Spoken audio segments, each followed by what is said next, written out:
سفر حج سے لوٹنے کے بعد اگر کوئی حاجی یہ عقیدہ لے کر کے آتا ہے تو میں سمجھتا ہوں اس کا حج اللہ تعالیٰ قبول کر لے گا۔ میں نے قرآن عظیم کی ایک آیت آپ کے سامنے تلاوت کی۔ اللہ فرماتا ہے وَمَن يُعَظِّمْ شَعَائِرَ اللَّهِ فَإِنَّهَا مِن تَقْوَى الْقُلُوبِ، جو اللہ کی نشانیوں کی تعظیم کرتے ہیں، عزت کرتے ہیں، انہیں دل کا تقوی حاصل ہوتا ہے۔ اللہ کی نشانیاں کیا ہیں؟ آپ نے قرآن کی آیت میں یہ سنا ہوگا ان الصفا والمروۃ من شعائر اللہ، قرآن میں ہی ہے، دوسرے پارے میں اللہ تعالیٰ فرماتا ہے بے شک صفا اور مروہ اللہ کی نشانیوں میں سے۔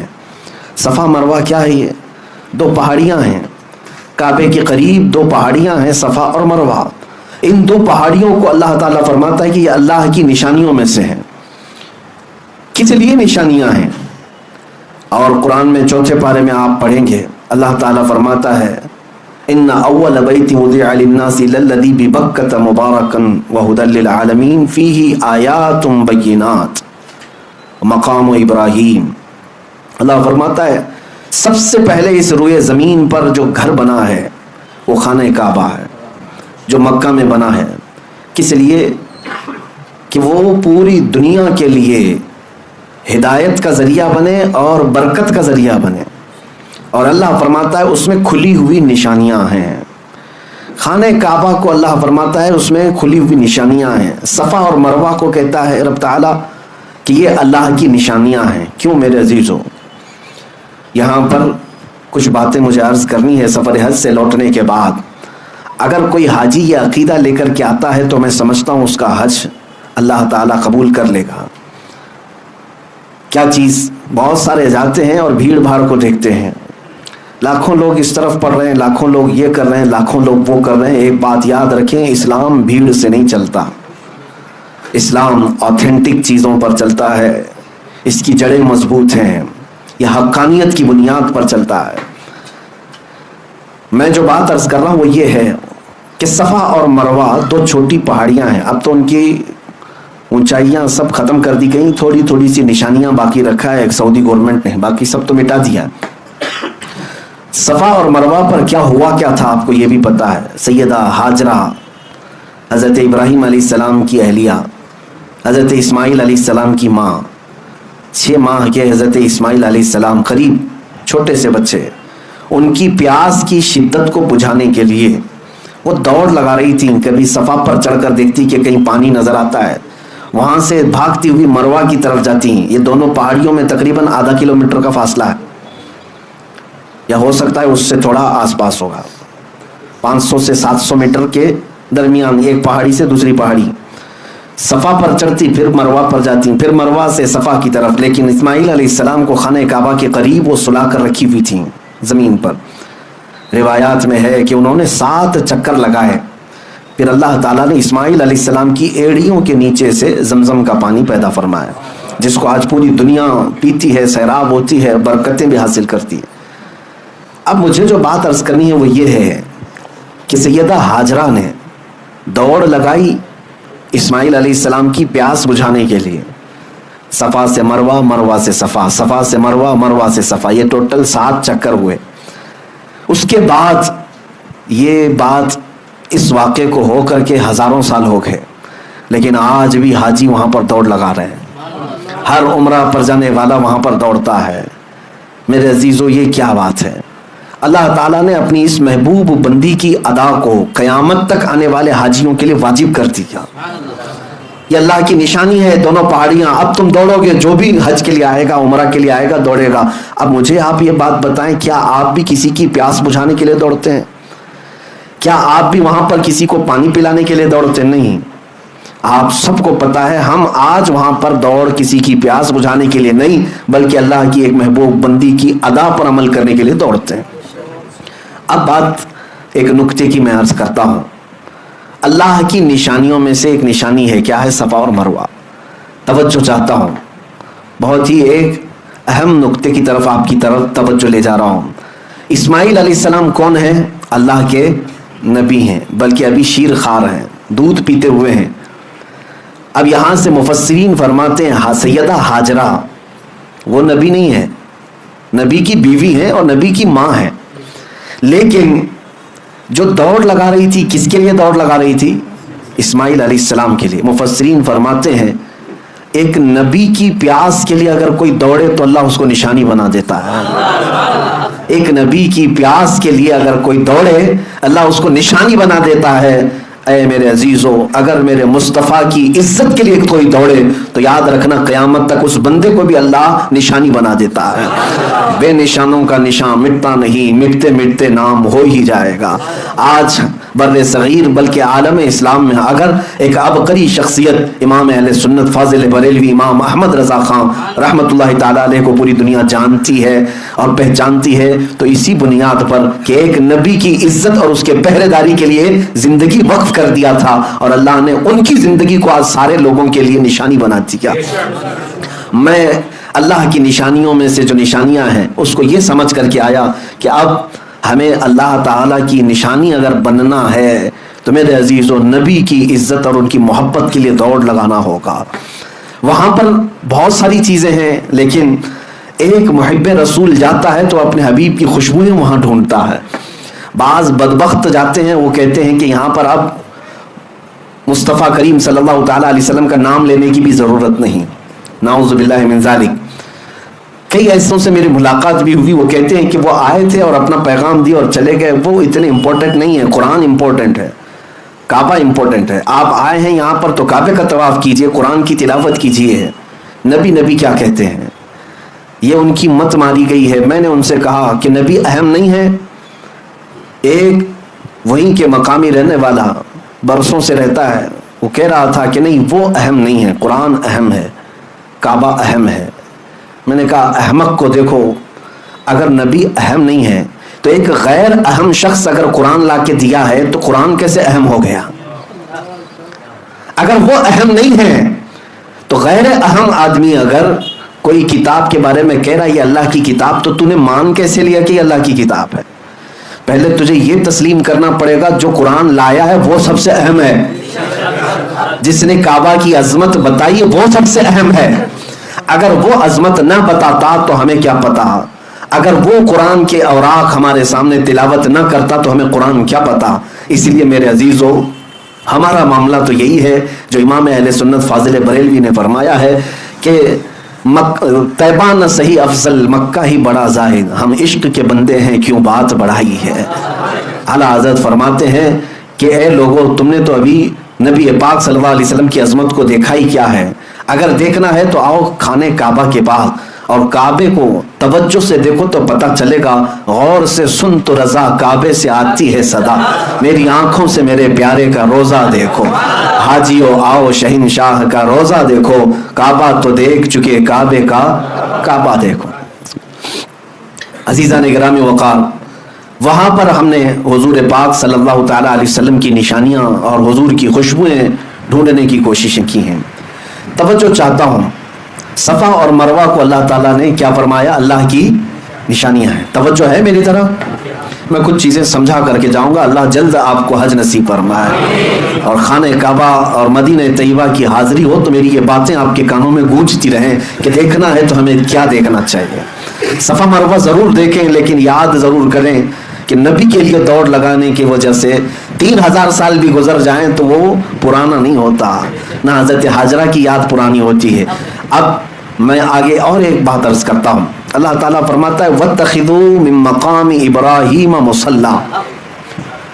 کعبے کے سامنے آج بھی گولڈن کلر کا ایک چھوٹا سا مینار دیکھتے ہوں گے جس کو مقام ابراہیم کہتے ہیں. مقام ابراہیم کیا ہے؟ اس میں ایک پتھر رکھا ہوا ہے جس پہ حضرت ابراہیم علیہ السلام کے دونوں پیروں کے صاف نشان ہیں، صاف نشانیاں ہیں. وہ پتھر آج بھی محفوظ ہے اور قرآن میں اللہ فرماتا ہے مقام ابراہیم کو اپنی نماز کی جگہ بنا لو. جو بھی حاجی، جو بھی ایک معتمر عمرہ کرتا ہے طواف کے بعد مقام ابراہیم کے پاس آ کر کے 2 رکعت ضرور پڑھتا ہے. وہاں پر 2 رکعت پڑھنے کا حکم ہے. کعبہ سامنے ہے لیکن اللہ فرما رہا ہے مقام ابراہیم کے پاس، مقام ابراہیم کے پاس پڑھو 2 رکعت. قرآن کی آیت میں بتا رہا ہوں وَاتَّخِذُوا مِن مَّقَامِ إِبْرَاهِيمَ مُصَلًّى.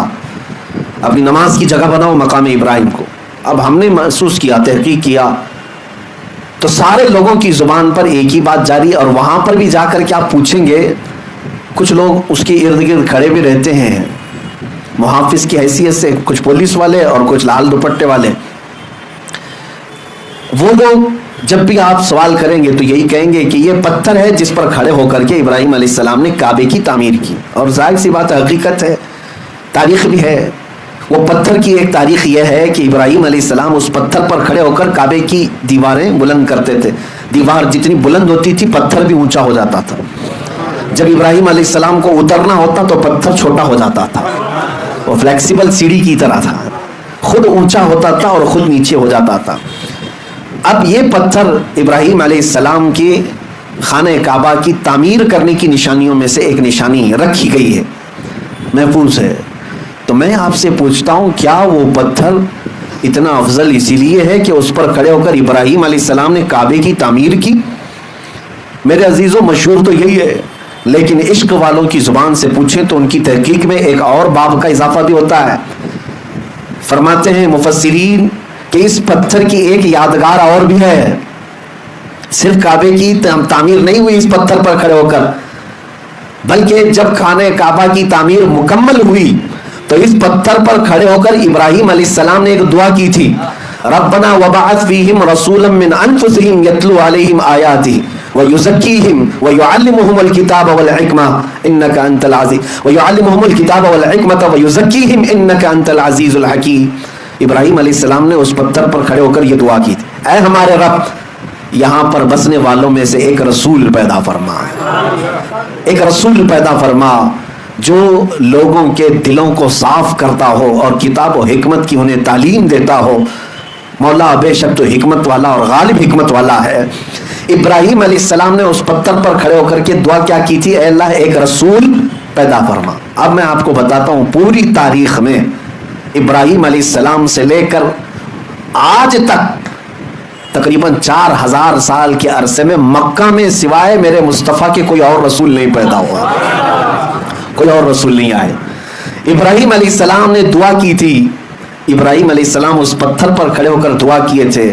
آپ کی دعا کے نتیجے میں تقریباً 2000 سال کے بعد یا 1500 سال کے بعد اگر اس مکے میں کوئی جلوہ فگن ہوا تو وہ آمنہ کا لال پیدا ہوا، تاجدار کونین رحمت عالم مصطفیٰ کریم صلی اللہ علیہ وسلم اس مکہ میں تشریف لائے. اور اتنا ہی نہیں کہ میں یہ صرف اور صرف قیاس آرائیاں کر رہا ہوں، بلکہ خود میرے آقا نے فرمایا، اے لوگوں تم جانتے ہو میں کون ہوں، تم جانتے ہو میں کون ہوں. اور لوگوں سے کہا، سنو، عیسیٰ علیہ السلام جس کی بشارت دیتے تھے اور ابراہیم علیہ السلام جس کے لیے دعا کرتے تھے، میں وہی رسول ہوں. تو اب میں آپ کے ذہن کو قریب کرتا ہوں. اس پتھر کی عظمت کا معاملہ اب اور بدل گیا.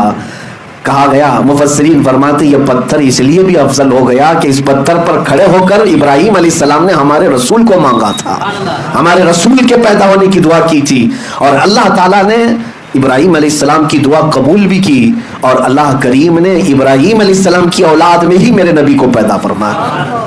میرے عزیزو، مکہ مکرمہ میں جائیں تو جگہ جگہ عبادات ہیں، ریاضات ہیں. جگہیں تو سب عبادت کی ہیں، لیکن اگر سچا عاشق ہو تو اپنے نبی کی خوشبوئیں وہاں ڈھونڈتا رہتا ہے.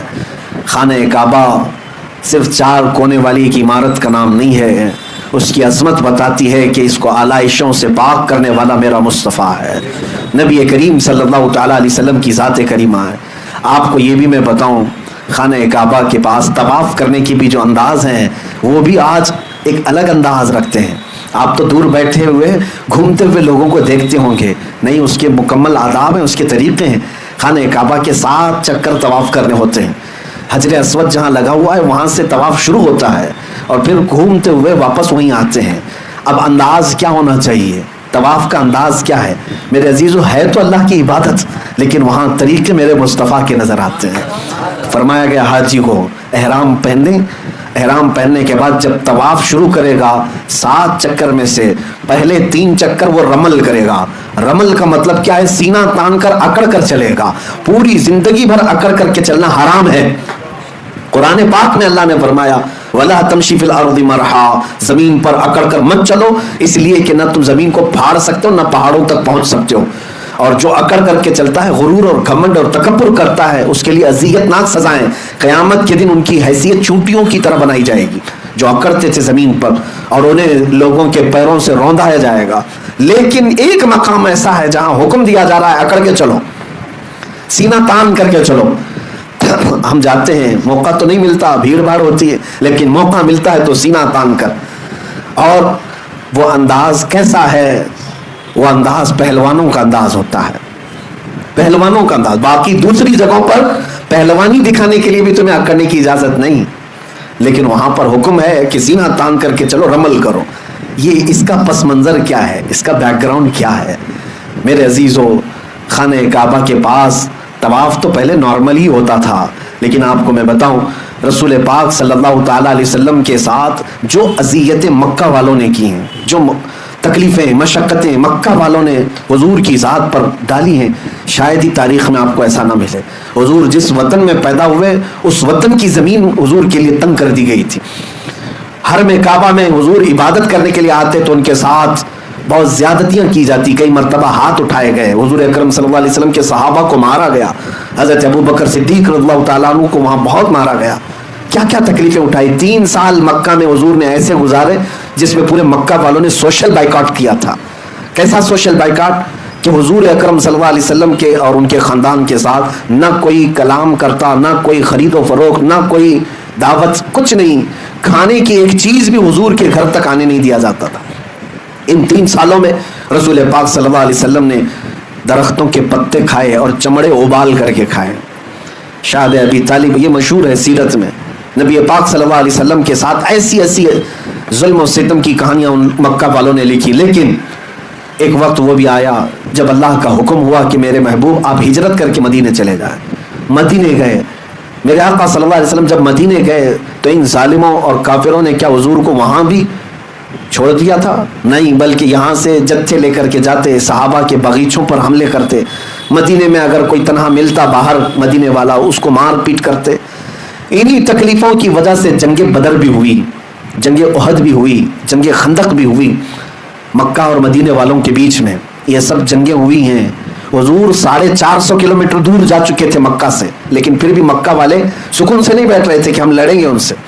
لیکن ایک بات یاد رکھنا, ظلم کی ڈور لمبی نہیں ہوتی, ظلم کی ڈور لمبی نہیں ہوتی, بہت جلدی اسے کھینچ لیا جاتا ہے.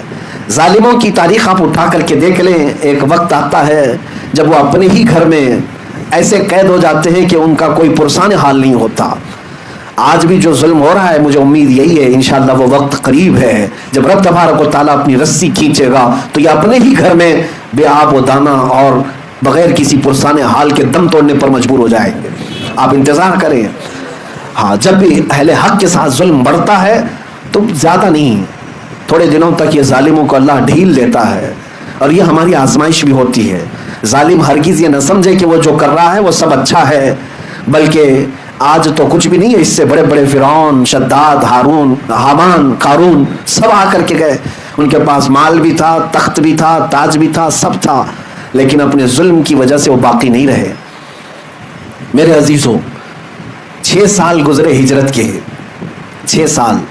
حضور پاک صلی اللہ تعالیٰ علیہ وسلم 6 سال کے بعد مکہ مکرمہ واپس تشریف لائے 10,000 صحابہ کے ساتھ. نہ کوئی جنگ, نہ کوئی جدال, نہ کوئی قتل و قتال. حضور پاک صلی اللہ تعالیٰ علیہ وسلم کے ساتھ 10,000 صحابہ تھے. مکہ فتح ہو چکا تھا. وہ مکہ والے جو ہمیشہ لڑ رہے تھے جماعت جماعت بنا کر کے, وہ بیچارے ٹکڑوں میں بدل گئے ہیں. سب میں آپس میں نفرت پیدا ہو گئی, خاندانوں میں دراڑ, اور حضور پاک صلی اللہ علیہ وسلم کی اس جماعت کا مقابلہ کرنے کی سکت بھی نہیں رکھتے تھے. مکہ فتح ہوا. وہ صحابہ جو مکہ میں مارے گئے تھے, پیٹے گئے تھے, ان کا مال, ان کی جائیدادیں ہڑپی گئی تھی, وہ سب صحابہ واپس آئے ہیں. سوچیں آپ, تصور میں جائیں, جن صحابہ کو گھر بار سب چھوڑ کر کے مدینے جانا پڑا تھا, آج 6 سال کے بعد جب وہ واپس آئے, ان کے ساتھ کتنی خوشیاں تھی جانتے ہیں؟ ایک تو اپنا وطن, ایک تو اپنا آبائی گھر مل رہا ہے, اپنی وہی پہچانی ہوئی زمین, اس پر پلس یہ ہے کہ خانہ کعبہ آج کھلا ہوا مل رہا ہے. جہاں پر آنے پہ ان پر پابندی تھی, آج ان کے ہاتھوں میں ہے. اذان یہ دے سکتے ہیں, نماز یہ پڑھ سکتے ہیں. کتنی خوشیوں کا وقت ہوگا. یہ وہ وقت تھا فتح مکہ کا, جب رسول کریم صلی اللہ علیہ وسلم کے یہ صحابہ 10,000 کی تعداد میں تھے. خانہ کعبہ کے اندر داخل ہوئے ہیں. صحابہ کی کیفیت ہی الگ تھی, وہ وجد میں تھے, کوئی دیواریں چومتا, کوئی مٹی اٹھا کر چومتا تھا. تو مجھے اللہ تعالیٰ نے میری نعمت واپس عطا کی. انہی میں سے کچھ صحابہ ایسے تھے جب ان کافروں اور مشرکوں کو دیکھ رہے تھے جو ہتھکڑیوں میں تھے, آج مجبور تھے, تو ان کے سامنے سینہ تان کر کے طواف کرنے لگ گئے, اکڑ کر کے طواف کرنے لگے. طواف تو ہو ہی رہا تھا, حضرت عمر فاروق رضی اللہ تعالیٰ عنہ بیچ میں آ گئے. اس صحابی کے حضرت سعد اور ایک صحابی تھے, کہا کہ یہ کس انداز سے چل رہے ہو تم؟ حضرت عمر آ کر روکنے لگے, یہ کس انداز سے آج تم چل رہے ہو, یہ طواف کا طریقہ ہے. تو حضرت عمر جب روکنے لگے, میرے مصطفیٰ کریم صلی اللہ علیہ وسلم نے پیچھے سے پکارا اور کہا, عمر چھوڑ دو, اس کی ادا کو اللہ بھی پسند کر رہا ہے. اللہ کو یہ پسند ہے کہ اس کے دشمنوں کے سامنے سینہ تان کر کھڑے رہیں. اللہ کو یہ پسند ہے. اللہ تعالی ہمیں ہمیشہ دشمنوں کے سامنے اسی طرح سے زندہ رکھے.